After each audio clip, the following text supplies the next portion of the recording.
تم بڑے کاہل اور سست ہو، تو آپ بھی اگر اس کو جواب میں نکما، کاہل اور سست کہہ دیتے ہیں، یا آپ کو اتنا برا لگا ہے کہ آپ اس سے قطع تعلق ہی کر دیتے ہیں، اب وہ آپ کا خون کا رشتہ ہے، آپ کا سگا بھائی ہے، بھانجا ہے، بھتیجا ہے، اس نے آپ کو کچھ کہہ دیا ہے تو آپ اس سے قطع تعلق ہی کر لیتے ہیں. تو اس نے تو صرف کوئی چند الفاظ استعمال کیے تھے، آپ نے اسے قطع تعلق ہی کر کے اس سے بھی بڑا گناہ کا مرتکب ہو گئے. یعنی اتنا شدید غصہ آیا کہ ہم نے اسے تعلق ہی توڑ لیا. اور تعلق توڑنا آپ سب جانتے ہیں اسلام میں اس سے منع فرمایا گیا. جو قطع تعلق ہی کرتا ہے اس کے رزق سے برکت اٹھ جاتی ہے، اور جو صلہ رحمی کرتا ہے اللہ تعالیٰ اس کے گھر میں، اس کے مال میں، اس کے رزق میں برکتیں اور رحمتیں اتارتا ہے.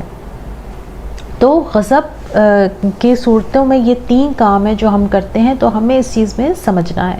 پھر دوسری بات یہ کہ غضب کا علاج کیا ہے، یعنی غصے کا علاج کیا ہے. تو ہمیں ایک بات سمجھنی ہوگی کہ غصہ ہر حال میں برا نہیں ہوتا، کہیں کہیں ہمیں غصہ دکھانا پڑتا ہے. اب اس کو اگر ہم نبی صلی اللہ علیہ وسلم کی سیرت سے سمجھنے کی کوشش کریں تو ہمیں پتہ یہ چلتا ہے کہ اللہ کے نبی صلی اللہ علیہ وسلم نے اپنی ذات کے لیے کبھی غصہ نہیں کیا. کبھی کسی نے ان کی راستے میں کانٹے بچھائے، ان کے اوپر کچرا پھینکا، ان کو جسمانی اور ذہنی اذیتیں دیں، تو آپ نے کبھی اپنی ذات کے لیے کسی انسان پہ غصہ نہیں کیا. لیکن ہاں جب دین کی بات آئی تو اس وقت اللہ کے نبی صلی اللہ علیہ وسلم سے بڑھ کر غضبناک کوئی شخص نہیں ہوتا تھا. تو یہ سمجھنا چاہیے کہ ہم جو یہاں پر بات کر رہے ہیں، یہاں پر ہمیں غصے کو ختم کرنے کے لیے بات نہیں کر رہے ہیں. ہم یہ کہہ رہے ہیں کہ غصے کا جو صحیح مصرف ہے نا وہ ہم ڈیفائن کرنے کی کوشش کریں کہ غصے کو کس صحیح جگہ پر آنا چاہیے.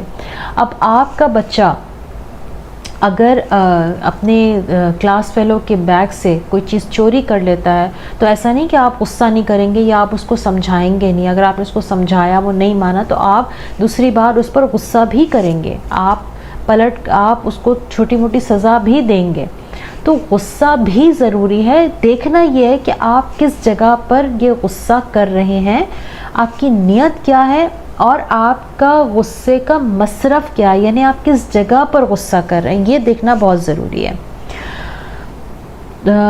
غصہ جو ہے وہ اب کچھ لوگ ایسے ہوتے ہیں جن کو غصہ بہت آتا ہے، ہر چھوٹی بڑی بات پر آتا ہے. جیسے میں نے ابھی آپ کے سامنے شروع میں ایک مثال رکھی.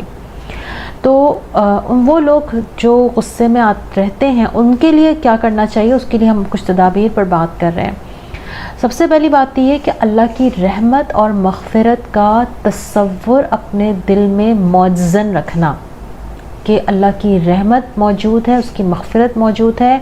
وہ رب جو ہماری بہت ساری چھوٹی بڑی کوتاہیوں کو نہ صرف معاف کر دیتا ہے، درگزر کر دیتا ہے، ہماری نعمتیں ہم سے نہیں روکتا، تو ہم کیوں نہیں معاف کر سکتے بندوں کو، ہم کیوں نہیں درگزر کر سکتے، ہم اپنے غصے کو کیوں نہیں ٹھنڈا کر سکتے. تو اس چیز کو ضرور ذہن میں رکھیں اور آپ صلی اللہ علیہ وسلم کی سیرت کا کثرت سے مطالعہ کریں کہ کہاں کہاں ان کو غصہ دلایا گیا، ان کی ذات کو نقصان پہنچایا گیا، لیکن انہوں نے کبھی اپنی ذات کے لیے کسی سے بدلہ نہیں لیا. جس میں طائف کا مشہور واقعہ بھی آتا ہے کہ اللہ کے نبی صلی اللہ علیہ وسلم پر جب طائف والے ظلم کر رہے تھے تو جبریل علیہ السلام اترے اور انہوں نے سوال کیا کہ اللہ کے نبی آپ چاہیں تو ہم ان 2 پہاڑوں کے درمیان طائف کی وادی کو کچل دیں. آپ نے منع فرمایا کہ شاید ان میں سے کوئی اللہ کا نیک بندہ اٹھ جائے. تو اللہ کے نبی صلی اللہ علیہ وسلم نے کبھی اپنے لیے غصے سے کبھی اپنے لیے بدلہ نہیں لیا.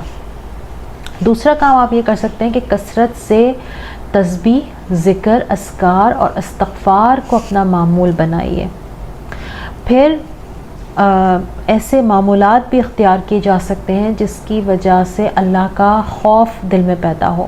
ایک بڑا اچھا واٹس ایپ پہ میں میسج پڑھ رہی تھی جس میں یہ تھا کہ ہمارے اندر حساب کتاب کا خوف نہیں رہا.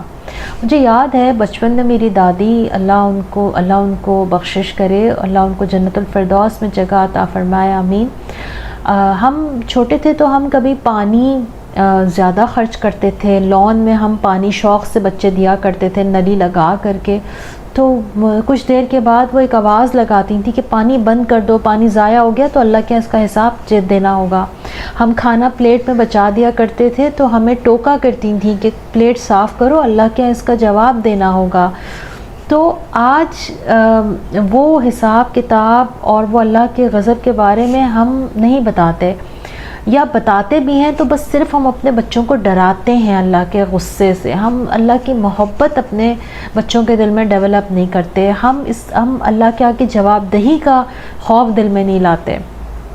تو اپنے ایسے معمولات پیدا کریں جس میں آپ ہر کام کو کرتے ہوئے سوچیں کہ اس میں اللہ کا غضب مجھ پر آ سکتا ہے، اللہ کے خوف کو اپنے دل میں لے کر آئیں۔ پھر اگر کسی پر آپ نے ناجائز غصہ کیا ہے تو جا کے اس سے معافی مانگ لیں۔ کوئی بات نہیں، معافی مانگنے سے آپ گر نہیں جائیں گے، بلکہ آپ جب اس سے معافی مانگیں گے تو آپ میں اور اس میں بہترین دوستی، بہترین تعلق ڈیولپ ہو جائے گا۔ تو جس کے ساتھ زیادتی کی اس سے معافی مانگ لیں، تاکہ کل کو آخرت میں وہ اگر بدلہ لینے کھڑا ہو گیا تو آپ کہیں کے نہیں رہیں گے۔ چھوٹے بچوں کی صحبت میں وقت گزاریں۔ چھوٹے بچے بڑے معصوم ہوتے ہیں، سیدھے بھولے بھالے، ان میں آپ وقت گزاریں گے تو آپ کا غصہ ٹھنڈا ہوگا۔ پھر بعض اوقات غصہ کسی جسمانی بیماری، کسی فرسٹریشن، کسی نفسیاتی الجھن کی وجہ سے بھی پیدا ہوتا ہے، تو اس الجھن کا، اس نفسیاتی بیماری کا علاج کروائیے جس کی وجہ سے آپ ہر وقت غصے میں رہتے ہیں۔ اپنی جسمانی صحت کا بھی خیال رکھیے۔ جب انسان جسمانی طور پر صحت و تندرست ہوتا ہے تو اسے غصہ کم آتا ہے۔ پھر اعوذ باللہ من الشیطان الرجیم پڑھ لیجیے اگر آپ کسی وقت غصے میں مبتلا ہیں، تاکہ جو غصہ شیطان کی آگ ہے اور شیطان کی طرف سے ہے تو وہ ٹھنڈا ہو جائے گا اور غصہ دور ہو جائے گا۔ پھر ایک اور بات حدیث میں کہی جاتی ہے کہ آپ کھڑے ہوں تو بیٹھ جائیں، بیٹھے ہوں تو لیٹ جائیں، پانی پی لیں۔ غصہ ایک آگ ہے جس کو پانی ٹھنڈا کرتا ہے، تو یہ تمام چیزیں بھی غصے کو ٹھنڈا کر سکتی ہیں۔ پھر ایک اور اہم بات، خاموشی اختیار کر لیں، کیونکہ غصے کے اظہار کا جو آلہ ہے نا وہ زبان ہے، یعنی ہم زبان سے ہی غصے کا اظہار کرتے ہیں، ہاتھ پیروں سے بھی کرتے ہیں لیکن پہلے زبان سے کرتے ہیں۔ تو خاموشی اختیار کر لیں۔ خاموشی سے کیا ہوگا؟ غصہ ٹھنڈا ہو جائے گا، کانفلکٹ ایشوز ریزالو ہو جائیں گے۔ بہت سے ہسبینڈ اینڈ وائف میرے سامنے بیٹھ کر اس طرح سے جب بات کر رہے ہوتے ہیں تو بڑا دکھ اور افسوس ہوتا ہے کہ دونوں ایک دوسرے کے اوپر، ایک غصہ کرتا ہے تو دوسرا خاموش نہیں ہوتا۔ اس طرح سے بات اتنی بڑھ جاتی ہے کہ یہاں تک دیکھا گیا ہے کہ بات طلاق تک چلی جاتی ہے، اور پھر وہ مرد کہتا ہے جی میں نے تو غصے میں طلاق دی تھی، وہ طلاق تو ہوئی نہیں۔ تو جناب غصے میں بھی طلاق ہو جاتی ہے، تو آپ کو غصے میں نہ آئیں، اور بیویوں کا بھی یہ کام ہے کہ اپنے مردوں کو غصہ نہ دلائیں۔ اگر وہ غصے میں ہیں تو آپ خاموش ہو جائیں۔ آپ کے اندر اللہ تعالیٰ نے ظرف زیادہ رکھا ہے، صبر اور برداشت آپ میں اللہ تعالیٰ نے زیادہ رکھی ہے، تو تھوڑا سا خاموش ہو جائیں۔ اللہ تعالیٰ آپ کو آپ کے اس اجر کا یقیناً بہترین بدلہ دے گا، اور آپ کا ریلیشن شپ بھی آپ کی خاموشی کی وجہ سے بہتر ہو جائے گا۔ آج کل کی لڑکیاں کہتی ہیں میں کیوں خاموش ہو جاؤں، مجھ میں کیا کمی ہے، میں نے تو ایم فل کیا ہوا ہے، چاہوں تو میں بھی کل کو پی ایچ ڈی میں داخلہ لے سکتی ہوں۔ تو اگر یہ پی ایچ ڈی کیے ہوئے ہیں اور یہ مجھ پہ چلا رہے ہیں تو یہ کس چیز کے دھوس جما رہے ہیں؟ آج کل کی خواتین کی یہ سوچ ہو گئی ہے۔ مجھے سمجھ نہیں آتا، اکثر مجھے دکھ اور افسوس بھی ہوتا ہے کہ ہم تھوڑا سا جو ڈگریاں اکٹھی کر لیتے ہیں اس کی وجہ سے ہم پتہ نہیں اپنے آپ کو کیا سمجھنے لگتے ہیں، اور ہمیں لگتا ہے کہ اب ہمیں کوئی کچھ کہہ نہیں سکتا یا ہماری کسی غلطی پہ ٹوکا نہیں جا سکتا، اور ہم اب ناؤ وی آر الاؤڈ کہ ہم کسی کو بھی کچھ بھی کہہ سکتے ہیں، اور ہم جھگڑا کرنے کی ہمیں کوئی سند مل گئی ہے یا ہمیں کوئی اجازت نامہ مل گیا ہے۔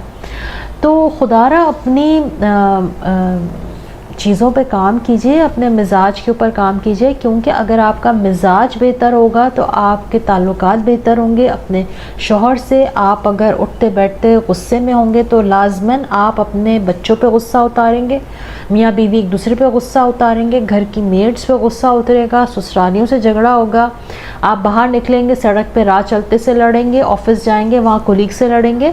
تو اپنے غصے پہ کام کیجئے، کیونکہ غصہ دلوں میں دوری کا سبب بنتا ہے، غصہ ریلیشن شپ میں گیپ لے کر آتا ہے۔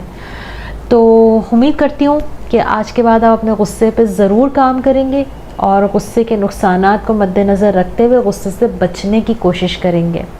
اپنا بہت سا خیال رکھیے۔ السلام علیکم۔